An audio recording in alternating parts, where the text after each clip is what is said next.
शहरातील पेन्शनपुरा कुरेशी गल्ली भागात काही घरांमध्ये गोवंश जनावरे कत्तलीसाठी आणल्याची माहिती शहर पोलिसांना मिळताच 7 मे रोजी रात्री 10च्या सुमारास जिल्हा पोलीस अधीक्षक जी श्रीधर, अप्पर पोलीस अधीक्षक अर्चना पाटील, स्थानिक गुन्हे शाखेचे पोलीस निरीक्षक विकास पाटील यांच्या मार्गदर्शनाखाली हिंगोली शहर पोलिसांनी तात्काळ घटनास्थळी जाऊन पाहणी केली असता तेथे 44 गोवंश जनावरे आढळून आली। यानंतर रात्रीच ही जनावरे हिंगोली शहर ठाण्यात आणण्यात आले। ही जनावरे कोणाच्या मालकीची व त्यांचे दाखले सादर करण्याच्या सूचना पोलिसांनी संबंधितांना दिल्या। सदर गोवंश जनावरे गोशाळेत पाठविण्याच्या हालचाली सुरू झाल्या होत्या।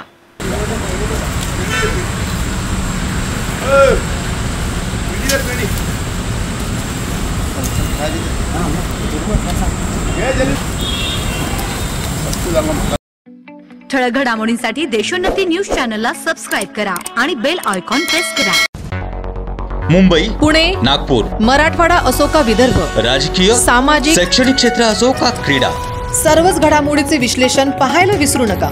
फक्त देशोन्नती न्यूजवर।